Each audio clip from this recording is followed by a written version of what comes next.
लेकिन आज थोड़ा सा हमारी नंबर प्लेट के साथ छेड़छाड़ की गई है। और बहुत सारे लोग कमेंट करते हैं कि आप वीडियो बनाने के लिए खेत में काम करती हो क्या? तो अब क्या करेंगे, लोगों की मशीन खराब होगी।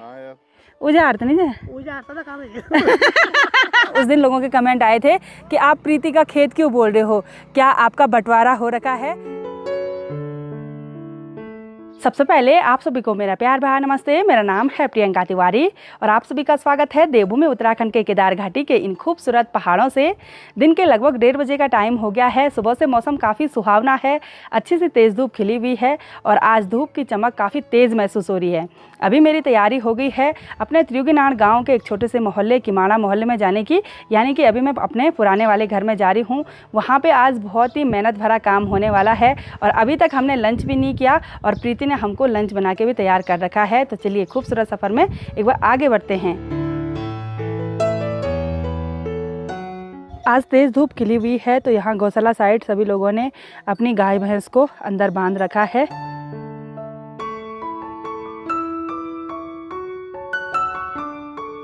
तो हमने अपनी गाड़ी जेठो जी के घर के नीचे रोड में पार्क करी रहती है। जेठो जी की नज़र हमेशा हमारी गाड़ी पे बनी रहती है, कोई नुकसान तो नहीं पहुंचाएगा। लेकिन आज थोड़ा सा हमारी नंबर प्लेट के साथ छेड़छाड़ की गई है। ये देखिए, ये कुछ इस तरह से खींचा गया है। अगर लगती ना गाड़ी पे तो सारी जगह स्क्रैच आते, लेकिन मुझे लग रहा है छोटे बच्चों ने किया होगा ये काम, ऐसे खींच रखा है। तो बड़े बड़े बादल धूप के आगे से आगे हैं और हस्बैंड जी ने भी गाड़ी बैक कर ली है। तो अब बढ़ते हैं खूबसूरत सफ़र में आगे। हम तो आपका रोज ब्लॉग देखते हैं। धन्यवाद। आलोक के भी देखते हैं और आपकी बहन, अच्छा प्रीति के, अच्छा सबके।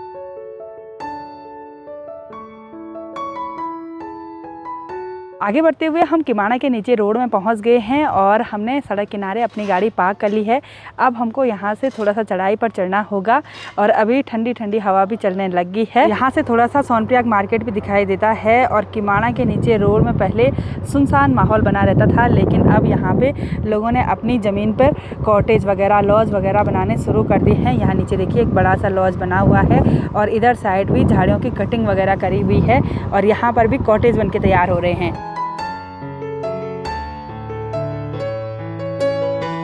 मेरे हस्बैंड जी अपने दोस्त के साथ बात करने में बिजी हो गए और आज हम उधर धार के रास्ते से नहीं जा रहे हैं, आज हम खेतों के रास्ते से जाने वाले हैं। हमारे पहाड़ों में काफ़ी सारी कटीली झाड़ियाँ ऐसी होती हैं जिन पर गर्मियों के टाइम पर काफ़ी रसीले फल लगते हैं और उनमें से एक झाड़ी है ये हिसालू की झाड़ी। इसको हमारी गढ़वाली भाषा में हिसूल बोलते हैं और इस पर देखिए ये फल अभी हरे हरे हैं, लेकिन कुछ टाइम के बाद ये पूरी झाड़ी पीली हो जाएगी, यानी कि हिसूल पीले कलर का होता है और बहुत ही ज़्यादा रसीला होता है। और साथ ही इन किरमौर की झाड़ी पर बहुत सारे नीले नीले कलर के किरमौर लग जाएंगे। अभी तो फूल ही लग रहे हैं, लेकिन बाद में ये पूरा कटीला पौधा नीला हो जाता है, फलों से लद जाता है। अगर आप देवभूमि उत्तराखंड के इन खूबसूरत पहाड़ों से हैं तो आपने ज़रूर हिसूल भी खाया होगा और किरमौर भी खाए होंगे। तो किमाड़ा मोहल्ले में जिन भी खेतों में हल लगाई हुई दिखाई दे रही है, इन सभी खेतों में मंडवा और झंगोरा की खेती हो रखी है। तो चलिए जी, फाइनली हम अपने किमाड़ा वाले घर में पहुंच गए हैं। हस्बैंड जी को काफ़ी थकान लग गई, धूप हो रही ना, और सासू जी यहाँ पे हमारा इंतजार कर रही थी। जी प्रणाम। ये वही गर्म हुई खेल बात। और इस धूप में चढ़ाई पर चढ़ते हुए हालत ही ख़राब हो गई, चेहरा एकदम लाल हो गया। धूप प्याज बहुत तेज़ हो रही है। और घर में आते ही हम सीधे किचन में चले जाते हैं। यहाँ पे सासू जी हमको खाना परोसने लगी हैं, तो अब टेस्टी लंच का आनंद लेते हैं। तो लंच करने के बाद बिल्कुल भी आराम नहीं किया और अभी मेरी तैयारी हो गई है उधर एक बड़े से खेत में जाने की, और उस खेत में आज हमने हल लगानी है। वहाँ पे हमने झंगोरा का बीज बोना है, तो काफ़ी मेहनत भरा काम होने वाला है। तो चलिए चलते हैं। खेत में जाने के लिए प्लास्टिक के जूते दे दिए हैं सासू जी ने और सैंडल यहीं पे रखेंगे। बहुत दिनों के बाद मैं इधर साइड वाली सार में आ रही हूँ और पिछले साल तक वो खेत किसी और ने किया रहता था, लेकिन इस साल मैं खुद कर रही हूँ उस खेत को और उसमें झंगोरा बोएंगे।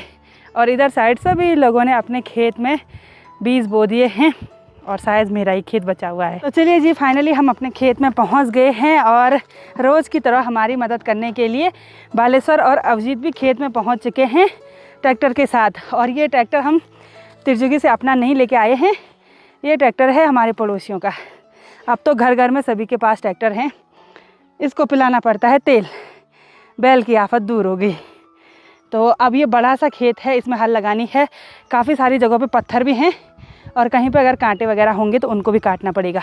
उधर साइड भी एक छोटा सा खेत है। तो जैसे ही यहाँ खेत में हमने मशीन स्टार्ट की वैसे ही मशीन ख़राब हो गई है और इसका जो स्टार्टर है ना वो इस तरह से बाहर आ गया है। अभी अंदर ही नहीं जा रहा है, शायद उसका स्प्रिंग ख़राब हो गया है।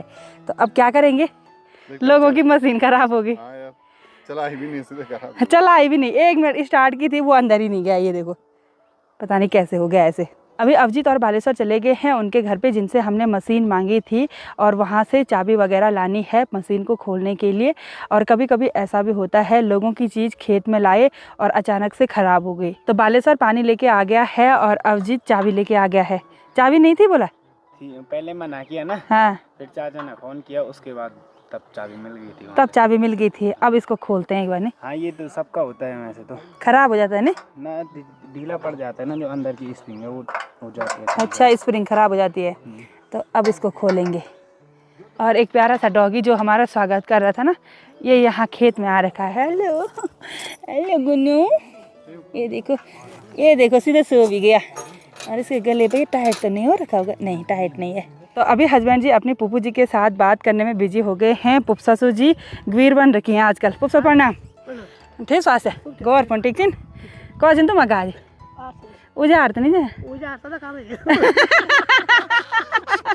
पुप ससुर जी बहुत मजा किया है। उजाड़ सा खाते हैं बोले यानी कि लोगों के खेत में जो उगा रहता है ना वो हमेशा ही खाते हैं। क्या बना जो तुम सब दिन रहेगा या नहीं गई तो क्या करना उजाड़ में गई तुम क्या करना। अच्छा नहीं गई तो हाँ हाँ तो बड़ा बड़ा तीनों का पकड़ता है, बड़ा तीनों का पकड़ा कान पे क्या मिल भी सब कुछ मिल रहा था। अब देखिए जी पुप ससुर खुले आम बोल रहे हैं हमारे गाय भैंस उजाड़ खाते हैं। तो खेत के ऊपर और नीचे की साइड जितने भी कांटे वाली झाड़ियाँ उगी हुई थी वो मैंने काट दी हैं और एक जगह पे रख दी हैं। जब वो सूख जाएंगी उसके बाद उस पर आग लगा देंगे।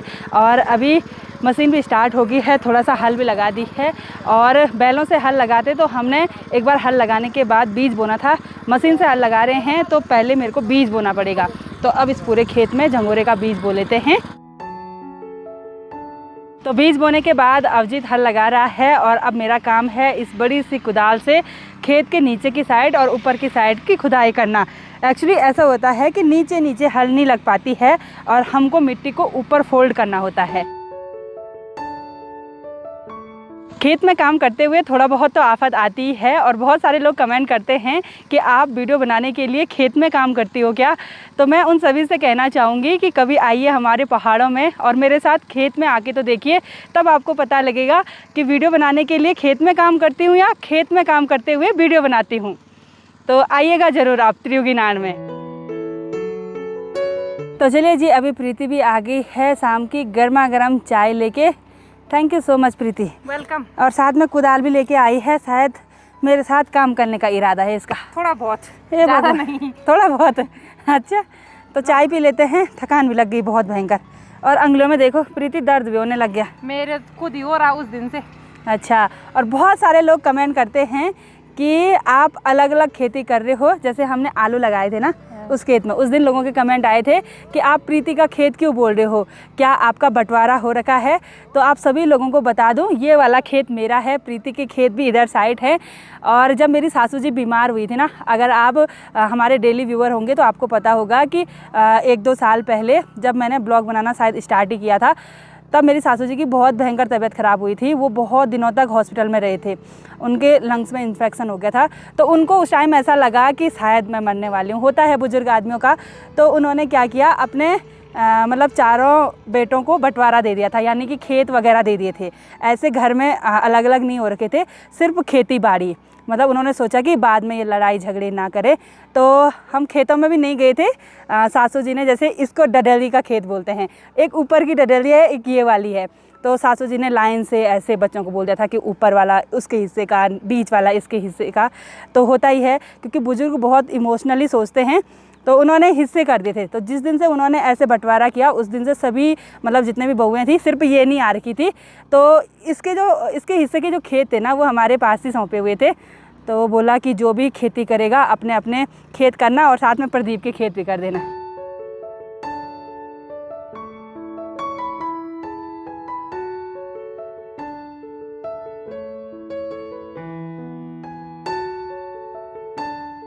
तो इस खेत में जहाँ जहाँ पर हल नहीं लगी हुई थी वहाँ पर हमने कुदाल से खुदाई कर ली है और हल्का हल्का अंधेरा भी होने लग गया। तो इधर साइड खेतों में काफ़ी सारे खच्चर और गाय बैल वगैरह घूमते रहते हैं, तो यहाँ पर थोड़ा सा बाड़ भी कर लेते हैं। जो कांटे मैंने उधर नीचे साइड से काटे थे वो यहाँ बाड़ पर लगाने के काम आ गए। तो अभी हम संदीप देवर जी के घर के रास्ते से होते हुए आगे बढ़ रहे हैं। संदीप देवर जी घर में अकेले हैं। संध्या कहाँ गई? ननिहाल जा रही है, अपने बच्चे अंदर ही है। अच्छा, संदीप देवर जी घर में हैं और यहाँ पे देखिए इतनी बड़ी ढेर सरसों की लगाई हुई है। खूब सारा सरसों हुआ देवर जी लोगों का, ये देखिए यहाँ पे। और देवर जी बोल रहे हैं चाय पी के जाओ, लेकिन अंधेरा हो गया है तो अब जल्दी जल्दी चलते हैं। चल दो वाह, चलो वाह, बाय बाय। आरव यहाँ पे बैठा हुआ है। क्या कर रहा? डाइनिंग टेबल पे क्या कर रहा? भूख लग गई? हाँ, पढ़ाई करेगा? पढ़ाई भी नहीं करेगा, भूख भी नहीं लगी, पता नहीं क्या हो रहा। Bye bye. वो कुरकुरे चॉकलेट वो दादी के पास दे रखी। तो खेत से घर में आके हाथ मुँह धोया और फिर से एकदम तैयार हो गई हूँ। और अभी मेरी तैयारी हो गई है किमाना वाले घर से ऊपर त्रियोगी नान वाले घर में जाने की। उधर साइड पड़ोस में ही कल सगाई है, तो आज सगाई की मेहंदी है, तो वो लोग भी बार बार कॉल कर रहे हैं। वैसे हम यहीं रह लेते, लेकिन जाना तो पड़ेगा ही। बाय बाय जी, बाय। मैं तो बोल रही थी रोटी खा के जाओ। नहीं, रोटी खा के अगले दिन, ठीक है। Bye bye.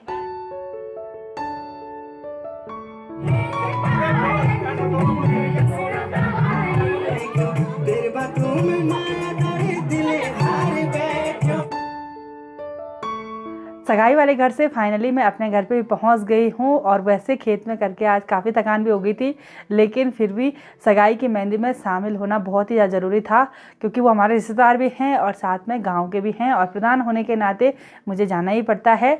तो आज की इस वीडियो को यहीं पर एंड करते हैं। आई होप आपको वीडियो पसंद आई होगी। वीडियो पसंद आए उसको लाइक कीजिए, कमेंट कीजिए और अपने दोस्तों के साथ शेयर कीजिए। मैं प्रियंका योगी तिवारी मिलती हूँ आपको अपनी अगली नई वीडियो में। तब तक के लिए जय देवभूमि उत्तराखंड।